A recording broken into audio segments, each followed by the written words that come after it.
पाकिस्तान से पहली बार हार मिलने के बाद कप्तान विराट कोहली पत्रकारों के सवालों पर भड़क गए। उन्होंने कहा कि जो आलोचना कर रहे हैं वो उनकी जगह खुद मैदान में आ जाएं। कोहली ने कहा कि पाकिस्तान को अच्छे खेल का श्रेय देना होगा। इस हार से सबक लेकर हमें टूर्नामेंट में आगे बेहतर करना होगा। पाकिस्तान के खिलाफ मुकाबले में हार से जुड़ी हुई सभी बड़ी खबरों के लिए देखिए टॉप 9 सबसे बड़ी हार। वर्ल्ड कप के इतिहास में पहली बार पाकिस्तान के हाथों टीम इंडिया को बड़ी हार का सामना करना पड़ा। टी20 वर्ल्ड कप में कल दुबई में खेले गए मुकाबले में पाकिस्तान ने भारत को 10 विकेट से हरा दिया। भारत ने पाकिस्तान को जीत के लिए 152 रनों का लक्ष्य दिया था। पाकिस्तान ने कप्तान बाबर आजम और उनके ओपनिंग साझेदार मोहम्मद रिजवान ने धमाकेदार बल्लेबाजी कर मैच को एक तरफा कर दिया। 29 साल में पहली बार वर्ल्ड कप में पाकिस्तान से मिली हार के बाद कप्तान विराट कोहली आलोचना पर भड़क गए। कोहली ने सवाल पूछने वाले पत्रकारों से कहा कि आलोचना करने वाले हमारी जगह मैदान में आ जाएं। हम हर मैच जीत नहीं सकते। कोहली ने कहा कि पाकिस्तान को अच्छे खेल का श्रेय देना होगा। आने वाले मुकाबलों में इस हार से हमें सबक लेना होगा। विराट कोहली ने पाकिस्तान से मिली हार की वजहें गिनाई। विराट ने कहा कि टॉस हारना बड़ा फैक्टर रहा और उसकी वजह से हमारे स्पिनर्स बेअसर साबित हुए। हमने 20 रन कम बनाए। शुरुआत में ही 3 विकेट गंवाना हमारे लिए महंगा पड़ा। पाकिस्तान के ओपनर्स ने शानदार बल्लेबाजी की, जिन्होंने पूरे मैच में हमें वापसी का मौका नहीं दिया। आगे के मैचों में हमें बेहतर करना होगा। वर्ल्ड कप में भारत के खिलाफ पाकिस्तान को पहली जीत दिलाने के पीछे कप्तान बाबर आजम और मोहम्मद रिजवान की धमाकेदार बल्लेबाजी रही। दोनों ओपनर्स ने भारत के गेंदबाजों को एक भी मौका नहीं दिया। बाबर आजम ने 52 गेंदों में नाबाद 68 रनों की पारी खेली, जिसमें 6 चौके और 2 छक्के शामिल रहे। जबकि मोहम्मद रिजवान ने 55 गेंदों में नाबाद 79 रन बनाए, जिसमें उन्होंने 6 चौके और 3 छक्के लगाए। पाकिस्तान के खिलाफ मुकाबले में टीम इंडिया को पहले ही ओवर में बड़ा झटका लगा। ओपनर रोहित शर्मा शाहीन अफरीदी की गेंद पर बिना खाता खोले एलबीडब्ल्यू हो गए। इसके बाद भी शाहीन का कहर जारी रहा। अपने दूसरे ही ओवर में शाहीन ने दूसरे ओपनर केएल राहुल को भी 3 रन पर बोल्ड कर दिया। शाहीन ने तीसरा विकेट विराट कोहली का लिया। टीम इंडिया को शुरुआत में ही बड़ा झटका देने वाले शाहीन को मैन ऑफ द मैच चुना गया। पूर्व क्रिकेटर वीरेंद्र सहवाग ने ट्वीट कर पाकिस्तान को जीत के बधाई दी और कहा कि उन्हें भरोसा है कि टीम इंडिया मजबूती से वापसी करेगी। हरभजन सिंह ने कहा कि टीम इंडिया गलतियों से सबक लेते हुए वापसी करेगी। इरफान पठान ने कहा हमारे पड़ोसी अच्छा खेले, लेकिन भारत वापसी करेगा। पाकिस्तान के मुकाबले में भले टीम इंडिया हार गई, लेकिन कप्तान विराट कोहली ने एक बार फिर साबित कर दिया कि टी20 क्रिकेट में वो दुनिया के बेस्ट बल्लेबाज हैं। 71 रन पर 3 विकेट गिरने के बाद कोहली ने ऋषभ पंत के साथ भारतीय पारी को संभाला। कोहली ने दबाव में 57 रन की पारी खेली और 19वें ओवर तक डटे रहे। पंत ने 39 रन जोड़े। दोनों के बीच 53 रन की साझेदारी हुई। पाकिस्तान के खिलाफ मुकाबले में टीम इंडिया के लिए एक और बुरी खबर आई। ऑलराउंडर हार्दिक पांड्या को बल्लेबाजी के दौरान कंधे में चोट लग गई, जिसके बाद उनका सीटी स्कैन कराया गया। अगले मैच में उनका खेलना उनके फिटनेस पर निर्भर करेगा। मैच से पहले भी उनकी फिटनेस को लेकर सवाल उठे थे। टी20 वर्ल्ड कप में भारत का अगला मुकाबला 31 अक्टूबर को न्यूजीलैंड से होगा। पहले मुकाबले में पाकिस्तान से हार के बाद टीम इंडिया को अपनी कमजोरियों और गलतियों को दुरुस्त करने के लिए 5 दिन का वक्त मिलेगा। न्यूजीलैंड की टीम को भी टी20 वर्ल्ड कप का मजबूत दावेदार माना जा रहा है। ऐसे में टीम इंडिया के पास अब गलती करने की कोई गुंजाइश नहीं होगी। वर्ल्ड कप में पाकिस्तान से पहली बार मिली हार से भारतीय प्रशंसक काफी मायूस हैं। वहीं पाकिस्तान के फैंस भारत के खिलाफ मिली जीत को पचा नहीं पा रहे। हालांकि पाकिस्तान के कप्तान बाबर आजम अपनी टीम को अति उत्साह से बचने की सलाह दे रहे हैं और श्रीलंका बांग्लादेश के खिलाड़ी मैच के दौरान मैदान में ही हाथापाई करने लगे। टी20 वर्ल्ड कप से जुड़ी खबरों के लिए देखते हैं टॉप 9 टी20 वर्ल्ड कप। पाकिस्तान से मिली हार के बाद देश भर में टीम इंडिया के फैंस मायूस नजर आए। लोगों का कहना है कि मैच के नतीजों से हम लोग दुखी हैं। कुछ फैंस ने विराट की कप्तानी पर भी सवाल उठाए, तो बहुत से लोग आधा मैच देखकर ही उठ गए। वहीं कुछ फैंस को पाकिस्तान से हार बर्दाश्त नहीं हुई। वहीं वर्ल्ड कप में भारत से मिली इकलौती जीत पाकिस्तानी फैंस पचा नहीं पा रहे और जोश में होश भी खो रहे हैं। फैंस का मानना है कि पाकिस्तानी टीम ऐसी परफॉर्मेंस के लिए ही जानी जाती है। पाकिस्तान के क्रिकेट फैंस ये भी चाहते हैं कि भारत और पाकिस्तान फाइनल में एक बार फिर भिड़े। भारत के खिलाफ मिली जीत के बाद पाकिस्तान के पूर्व ऑलराउंडर शाहिद अफरीदी ने शाहीन अफरीदी के साथ ट्विटर पर अपनी एक पुरानी तस्वीर शेयर की है। अफरीदी ने लिखा है कि एक जैसा जश्न, एक टीम लेकिन नतीजा अलग। वहीं शोएब अख्तर ने बाबर आजम की तारीफों के पुल बांधे। Well done India, you done wonderfully well, but not good enough to beat the mightiest Babar Azam and Rizwan. Team India से मिली जीत के बाद पाक टीम की बल्ले बल्ले हो गई है। अब पाक टीम को पीसीबी से बोनस मिलेगा। टीम की मैच फीस में 50% का इजाफा किया जाएगा। दरअसल पीसीबी के चेयरमैन रमीज राजा ने ये घोषणा की थी, अगर पाक टीम भारत को 24 अक्टूबर को हरा देती है तो टीम को बोनस दिया जाएगा। भारत को हराने के बाद पाकिस्तान के हौसले बुलंद हैं। पाकिस्तान को अगला मुकाबला कल न्यूजीलैंड से खेलना है। इस मुकाबले पर भारत की भी नजर रहेगी। इस बीच पाकिस्तान के कप्तान बाबर आजम ने भारत के खिलाफ मिली जीत के बाद अपनी टीम को अति उत्साहित या अति आत्मविश्वास से बचने की सलाह दी है। बाबर ने कहा है कि हमारा फोकस वर्ल्ड कप जीतने पर होना चाहिए। एंजॉय करो, लेकिन ओवर एक्साइटेड नहीं होना कि हम सिर्फ कल का दिन एंजॉय करते रहे। आगे अभी हमारे काफी मैच है। T20 वर्ल्ड कप में खेले गए मुकाबले में श्रीलंका ने बांग्लादेश को 5 विकेट से हरा दिया। बांग्लादेश ने पहले खेलते हुए श्रीलंका को जीत के लिए 172 रनों का लक्ष्य दिया था। श्रीलंका की ओर से 80 रनों की पारी खेलने वाले चरित असलंका को मैन ऑफ द मैच चुना गया। श्रीलंका का अगला मुकाबला 28 अक्टूबर को ऑस्ट्रेलिया से होगा। बांग्लादेश और श्रीलंका के खिलाड़ी कल मैच के दौरान बीच मैदान में भिड़ गए। दोनों टीमों के खिलाड़ियों के बीच धक्का मुक्की तक हो गई। बांग्लादेश के ओपनर लिटन दास 16 रन बनाकर आउट होने के बाद जब पवेलियन लौट रहे थे तो फील्डिंग कर रहे श्रीलंका के लाहिरू कुमारा की टिप्पणी पर दोनों आपस में भिड़ गए। झगड़ा इतना बढ़ गया कि अंपायर को ये झगड़ा सुलझाने के लिए आना पड़ा। T20 वर्ल्ड कप का आज से होने वाला मैच अफगानिस्तान और स्कॉटलैंड के बीच शारजा में खेला जाएगा। ये मैच शाम 7:30 बजे से खेला जाएगा। क्वालिफाइंग राउंड में बांग्लादेश, ओमान और PNG को हराने के बाद स्कॉटलैंड के हौसले बुलंद हैं। वहीं वार्म अप मैच में साउथ अफ्रीका से मिली 41 रनों की हार के बाद अफगानिस्तान ने वेस्ट इंडीज को हराकर कमर कस ली है। T20 वर्ल्ड कप में कल दक्षिण अफ्रीका और वेस्ट इंडीज के बीच मुकाबला होगा। ये मैच कल दुबई में दोपहर 3:30 बजे से खेला जाएगा। दोनों ही टीमें अपना पहला मैच हार चुकी हैं। दक्षिण अफ्रीका को ऑस्ट्रेलिया ने 5 विकेट से, वहीं इंग्लैंड ने वेस्ट इंडीज को 6 विकेट से हरा दिया था। दोनों ही टीमों का लक्ष्य कल के मुकाबले में जीत हासिल कर टूर्नामेंट की रेस में अपनी पोजीशन मजबूत बनाने की होगी।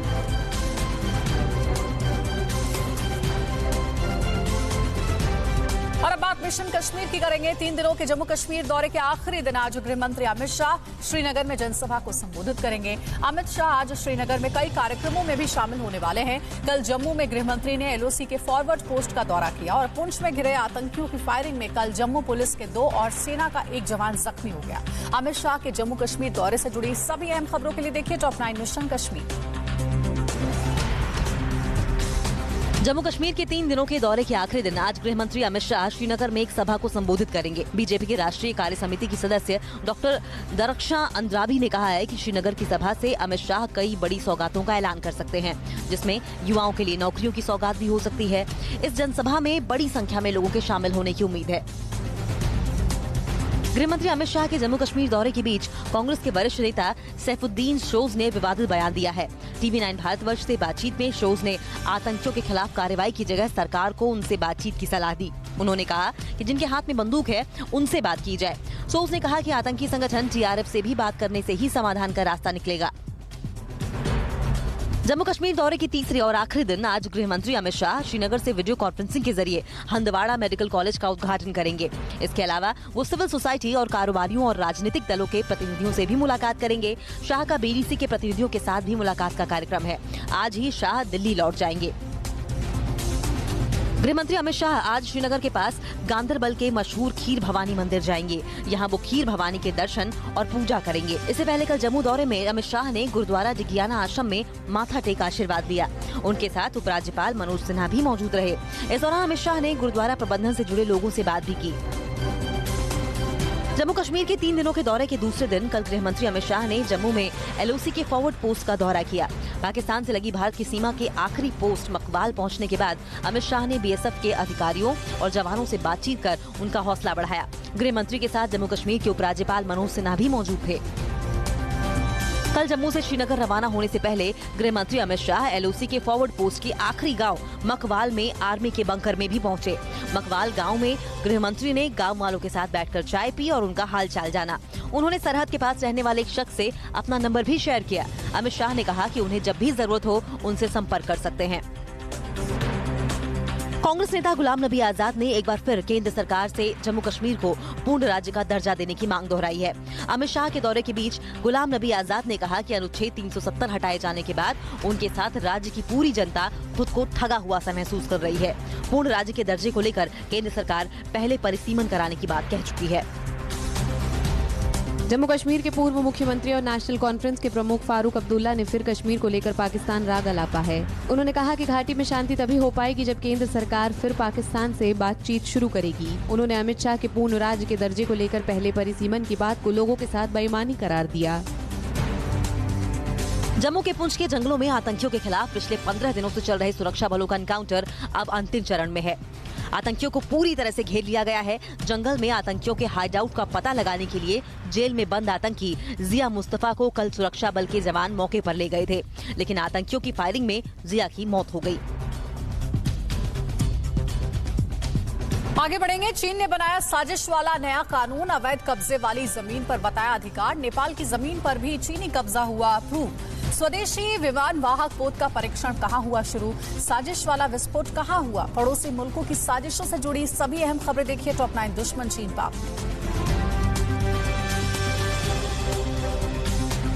चीन अपनी चालबाजी से बाज नहीं आ रहा है। वो भारत के खिलाफ हर रोज नई साजिश रचता है। एलएसी विवाद के बीच अब उसने सीमा सुरक्षा को लेकर नया कानून बनाया है। इसके मुताबिक जो जमीन चीन के कब्जे में है वो उसी की मानी जाएगी। मतलब जिस अक्साई चीन पर चीन ने अवैध कब्जा कर रखा है उसे वो अपना ही हिस्सा घोषित कर लेगा। चीन का नया सीमा कानून अगले साल 1 जनवरी से लागू होगा। लद्दाख में भारत से उलझा चीन नेपाल की जमीन पर भी तेजी से कब्जा जमा रहा है। पीएम शेर बहादुर देवबा की एक्सपर्ट कमेटी ने भी इसकी पुष्टि कर दी है।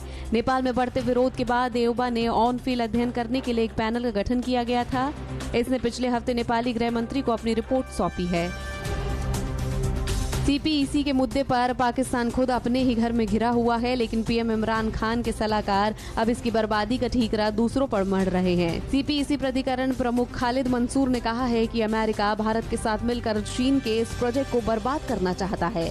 2015 में शुरू हुई चीन की इस परियोजना को पाकिस्तान की आर्थिक जीवन रेखा करार दिया जाता है। दिल्ली में आज से सेना के शीर्ष कमांडरों का सम्मेलन शुरू हो रहा है। इसमें प्रमुख रक्षा अध्यक्ष जनरल बिपिन रावत समेत तीनों सेनाओं के चीफ शामिल होंगे।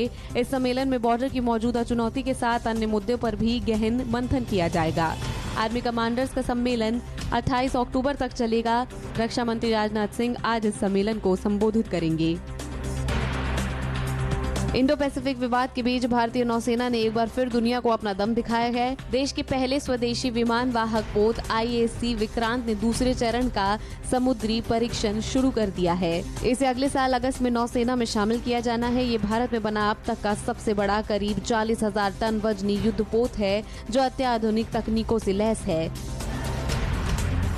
तिब्बत के लोग अगले दलाई लामा के चयन में चीन का दखल किसी कीमत पर बर्दाश्त नहीं करेंगे।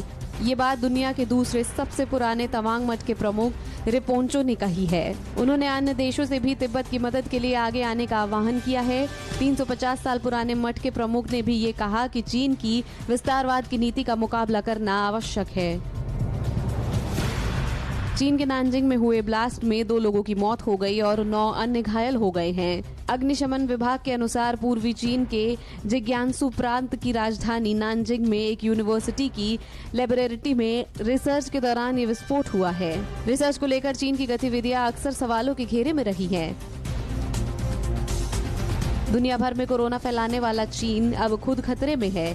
कोरोना के बढ़ते केस से घबराए चीन ने राजधानी बीजिंग को पूरी तरह से लॉक कर दिया है। जिनपिंग सरकार को इस बात की चिंता है कि आने वाले दिनों में मामले और भी तेजी से बढ़ने वाले हैं। रविवार को चीन में 43 नए केस सामने आए। इनमें से 4 लोग स्थानीय मरीजों के संपर्क में आने से संक्रमित हुए हैं। आतंकियों के पनाहगार पाकिस्तान के खिलाफ खुद वहां की आवाम सड़कों पर है। आजादी समर्थक लड़ाकों ने उत्तरी वजीरिस्तान में पाकिस्तान सेना के जवानों पर हमला किया, जिसमें कम से कम 19 जवान गंभीर रूप से घायल हो गए। इसमें से कई जवानों की मौत की खबर भी है। और आज उत्तर प्रदेश के दौरे पर जाने वाले हैं प्रधानमंत्री मोदी। आत्मनिर्भर स्वस्थ भारत योजना का शुभारंभ करेंगे। 9 मेडिकल कॉलेज की सौगात भी देंगे। दिवाली से पहले काशी को कितने करोड़ रुपए का मिलेगा गिफ्ट। पटना पहुंचे लालू की फैमिली का हाई वोल्टेज ड्रामा कैसे खत्म हुआ और किस सुपरस्टार को मिलेगा दादा साहब फाल्के अवार्ड। देश की बड़ी खबरों के लिए देखिए टॉप 9 राष्ट्र की बात।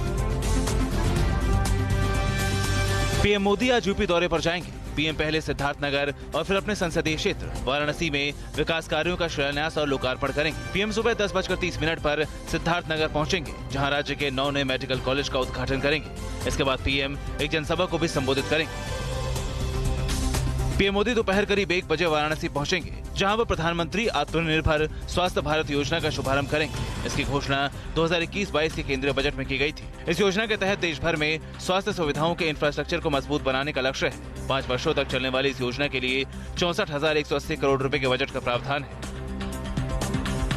प्रधानमंत्री आज काशी को 5,189 करोड़ रुपए की 28 योजनाओं की सौगात भी देंगे। इसका लाभ सिर्फ काशी वासियों को ही नहीं, बल्कि इससे देश के उद्योग धंधों को भी रफ्तार मिलेगी। काशी के पर्यटन उद्योग को भी नई उड़ान मिलेगी, जिससे लोगों का जीवन सरल और सुगम होगा। पीएम इसके बाद जनसभा को संबोधित भी करेंगे।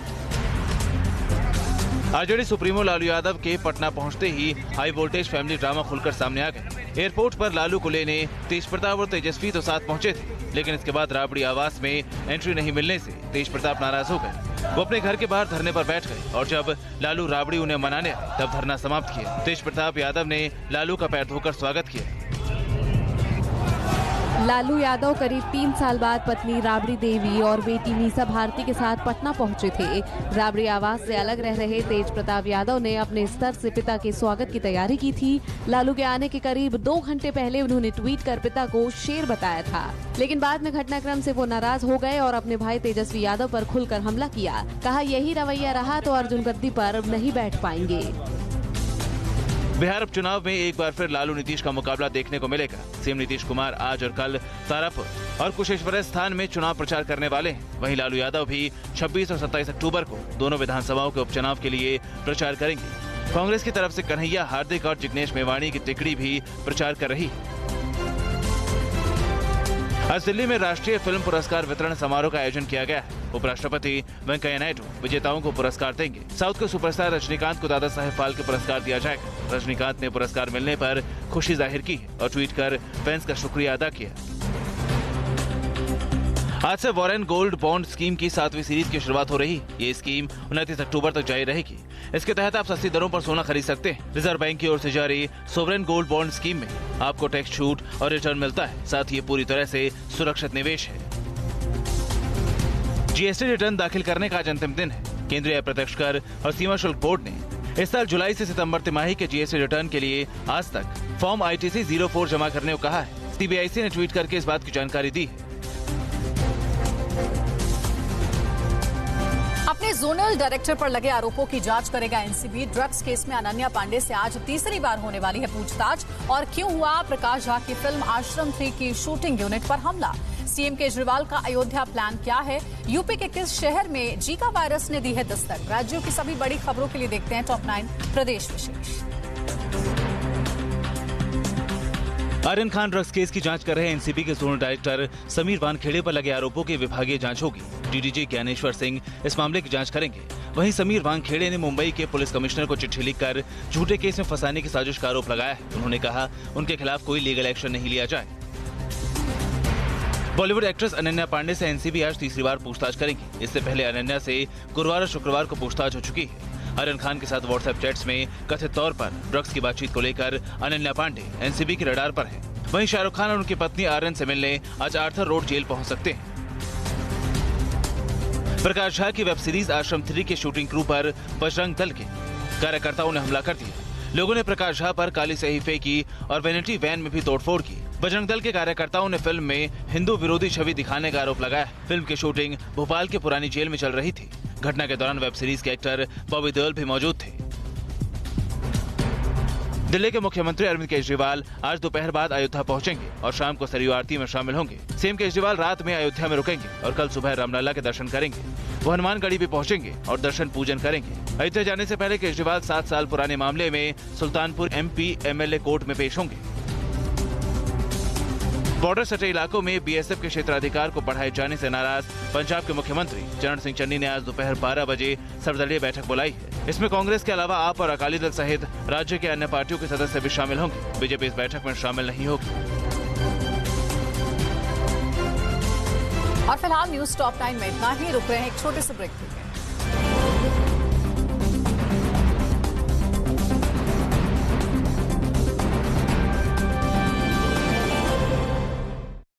सर्दी भगाने का नुस्खा नंबर 27। अखाड़े से मशहूर पहलवान बुला